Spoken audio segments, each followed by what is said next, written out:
McDo sa bahay ko. Ayan o, McDo ka agad. Yay, McDo.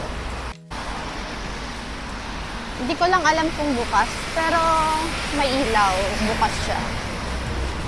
Kaya dyan tayo mag-aalmusal. Oh, mahangin guys. Ang lamig. Sobrang lamig. Dito na tayo guys. Sa McDonald's. Actually, ano to eh. McDo drive-thru. Ayan. Ayan. Kailangan punasan ng payo.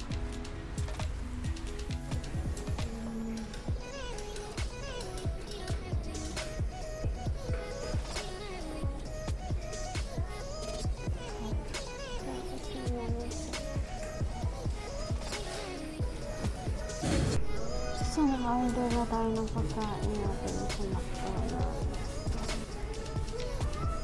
Yay!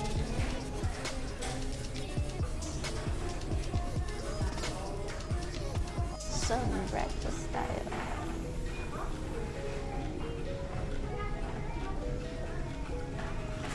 Hindi masyadong mainit yung kape nila. Gusto ko yung kape na napapaso ako.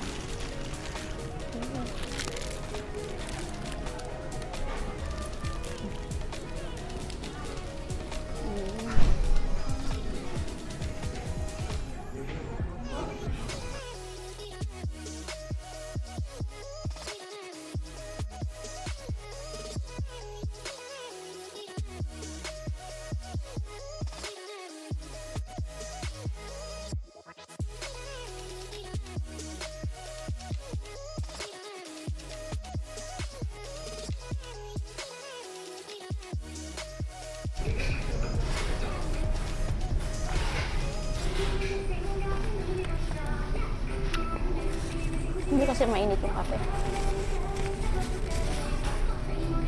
So, tapos na tayo mag-breakfast and papunta tayo sa doktor.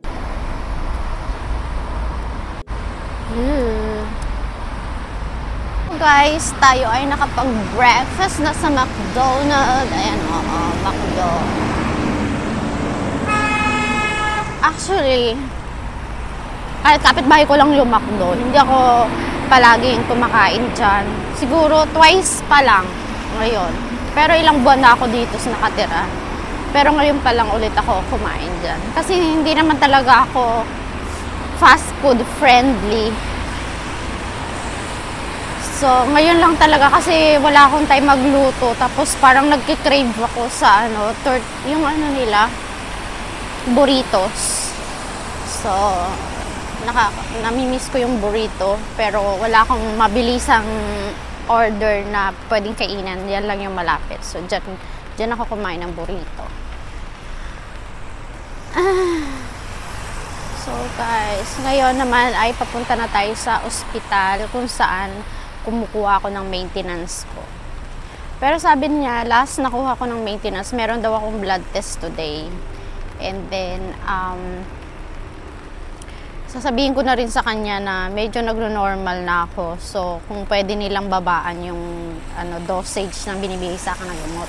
Mamaya, pagkatapos kong mga gagawin dyan sa bahay, magliligpit, maglilinis talaga, general cleaning. Magja-general cleaning ako and then gagawin ko na rin siguro yung laundry bago ko pupuntahan yung bunso ko dun sa kabilang bahay. Sobrang busy sa work namin kasi magkakaroon ng tinatawag na Ori Day or yung Duck Day dito. Kasi dito sa Korea, dami nilang sineselebrate ng mga day-day. Alam mo yun? Like 11/11, yung November 11 is 11/11. So yung Pepero Day nila, kasi dalawang Pepero, 11 yun. So, parang stick kasi yung 'di ba 11/11 puro stick. So meron sila ditong tinatawag na Pepero Day, yung November 11. Like yung Samsa March 3. Yung March 3 naman nila, guys, go na pala. Nagchichismis pa ako. So yung March 3 naman, ang 3 kasi nila dito is Sam. So Samgyeopsal Day nila. Yun yung Samgyeopsal Day nila. March 3. Yun nga, Ori Day. Ori. 5. O. Yung 5 nila kasi is O. So, OE. Parang pag inano mo yung ORE with duck, ORE is OE. So, ginawa nila yung ORE Day. Diba? Tapos, meron silang Black Day, Chachamyun Day. Basta ang dami nila ditong day na sineselebrate. So, yung mga business dito ng mga food businesses, may mga hengsa sila or tinatawag na mga celebration. Nagse-celebrate sila ng ganon. So, maganda na rin kasi may mga ganon. Kasi parang tulong na rin sa mga may mga business, di ba? Pero guys, kailangan ko magmadali. Parang gusto kong sumi-R. Parang nasi-CR ako. Ganon talaga ako sa umaga. Pag ako kumain ng breakfast, napupo ako. Kayo rin ba? Comment nyo nga sa comment section. Kung ako lang ba yung sabi ko butas ata yung puwet ko. Pag kinain ko diretso sa puwet. Sorry sa mga kumakain. Ganon talaga napapansin ko pag ako kumain sa umaga, napupup talaga ako. So, kailangan ko magmadali kasi kailangan ko pumunta sa CR. Diba, success. Kailangan daw urine test. Hindi ko alam kung may lalabas pang ihi kasi nagtumaya ako kanina. Grabe, ang unti na lumabas. Hindi ko alam kung gagadyan lang. Hindi ko alam kung pwede na yun. Pwede na yun.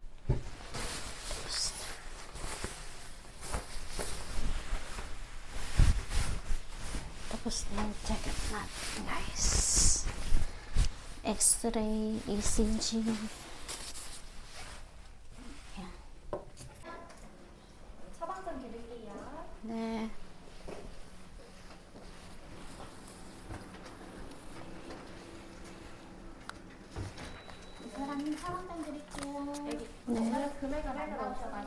안 나와요? diba?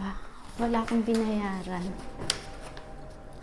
Ang galing, wala akong binayaran. Akala ko may babayaran ako ngayon kasi ang dami nila sa akin check up. May ECG, may blood test, tapos urinal. Pero wala akong binayaran. Eto lang. Lagi naman libre yung gamot ko. And thanks God kasi libre, diba? Libre yung gamot ko. Pero hindi ko ina-expect na pati yung check-up ko, like ECG, something is libre.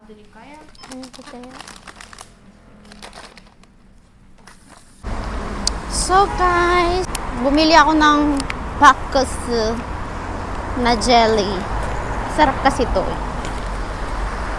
Yay! Tapos na tayo ng check-up. Basura lang kasi yung mga plastic, guys. Kaya pag nagtatanong sila, pag kaya kong hawakan, hindi na ako humingi ng plastic. Kasi, alam mo yon, dadami ang basura sa mundo. Diba? Dapat magtipid tayo sa mga basura. Kung kaya naman natin hawakan na lang, huwag na natin plastic, guys. Okay, andito na tayo sa bahay. Grabe.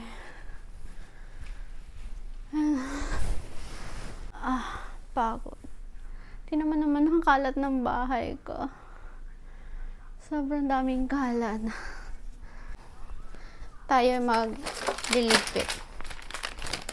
Pumila ako kanina nito, yung jelly na Bacchus. Actually, energy drink to, pero meron na silang jelly type. So, bumili ako nito. Marami akong bibilin. Gustong bilhin sa Daiso, pero wala nga akong time kasi lagi akong busy. So, ngayon parang gusto kong bilihin. Sobrang kalat dito sa veranda ko and gusto kong i-makeover tong veranda. Sige nga, busy talaga. Sobrang busy talaga ako, guys. Kaya, hindi ko naasikaso yung bahay ko. Ayan. Yung mga sinampay ko, hindi pa naayos. Maglalaba tayo. Ito yung mga nilabang ko last, tuyo na. Ito yung mga padding. Yung mga padding ko. Nilabahan ko na siya para maitago na kasi mainit na, hindi na kailangan, hindi na masusuot to kasi nga tapos na ang winter days. Kaya gusto kong bumili ng mga box kasi lalagyan ko ng mga doon ko ilalagay yung mga damit na hindi ko nasusuotin kasi nga tapos na ang winter days.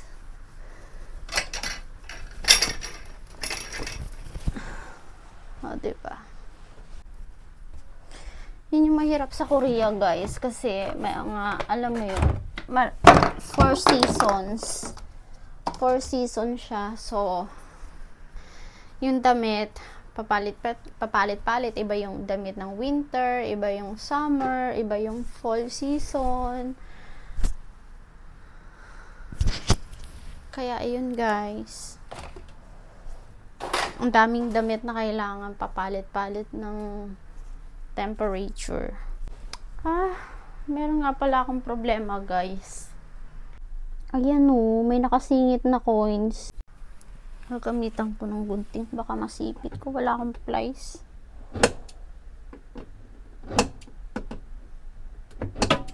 Shit, hindi makuha. Oh, shit. Ayan na. Kaskas na siya yung piso. Very good. So, minsan kasi hindi ko na-check, guys. Minsan hindi ko na-check yung yung sinampay, ay yung labahin ko. So, sobrang busy kasi, 'di ba? So, lagay lang ako ng lagay, hindi ko na-check yung mga bulsa ko, tapos yun, nilalaban ko. Dito lang ako maglalaba, pero doon ako magda-dryer sa sa palipang or sa laundry house kasi makita nyo naman makulimlim, umuulan sa labas. So, babaw yung sinampay ko kung magsasampay ako dito sa bahay. Laba-laba.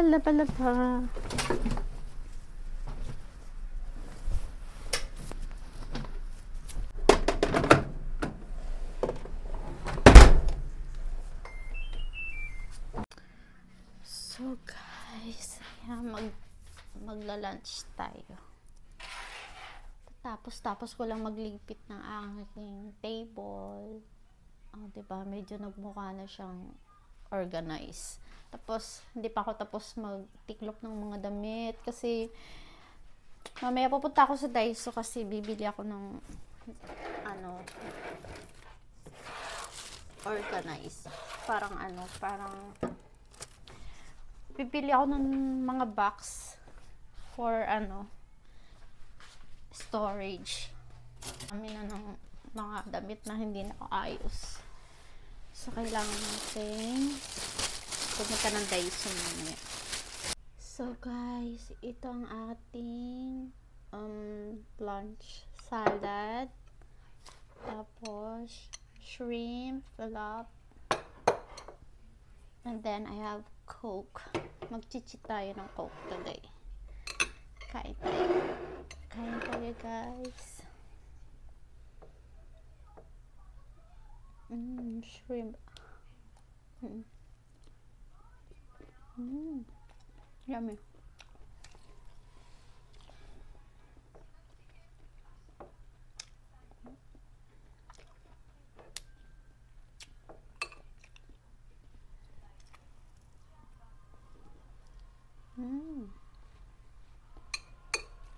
Sarap.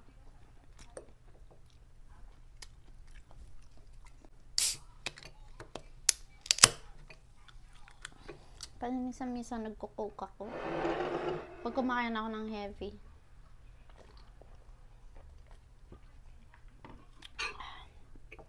Sarap.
Tapos na tayong kumain.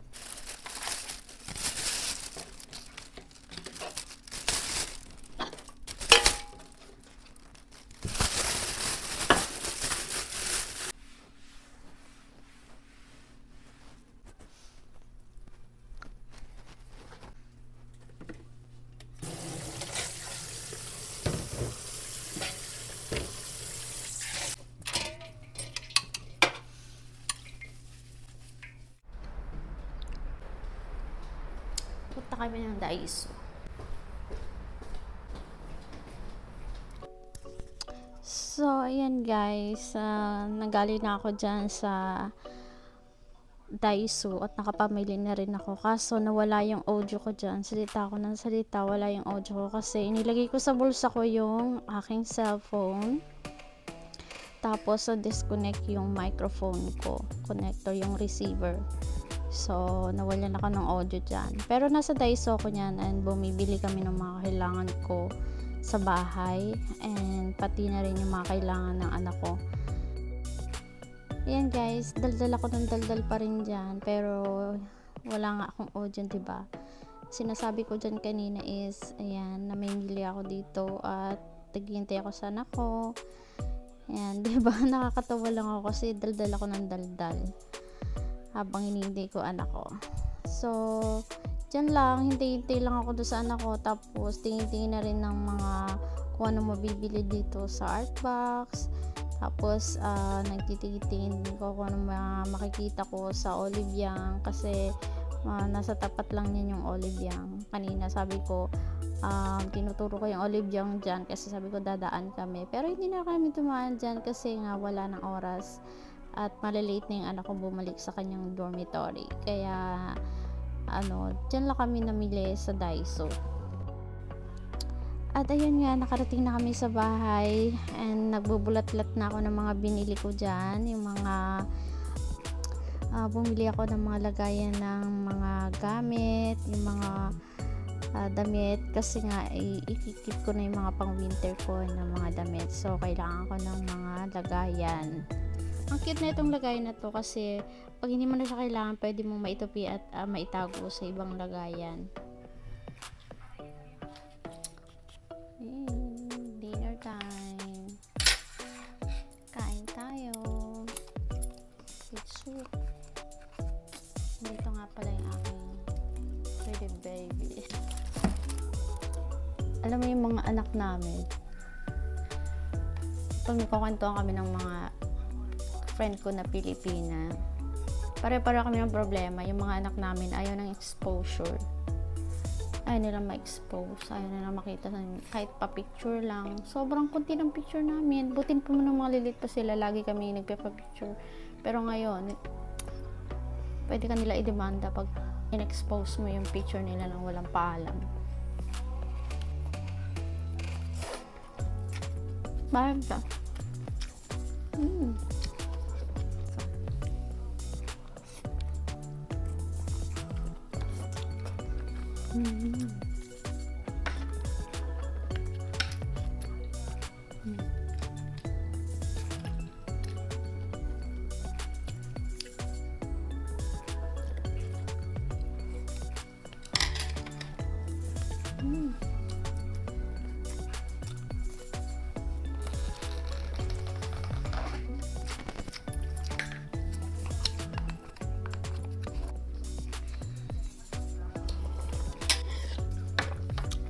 Basta.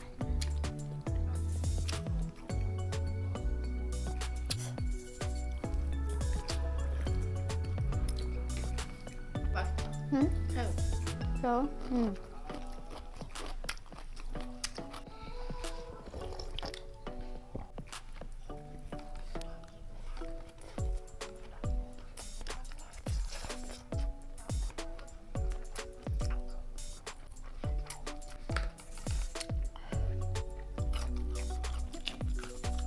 Ibu yang apa ya? Manual.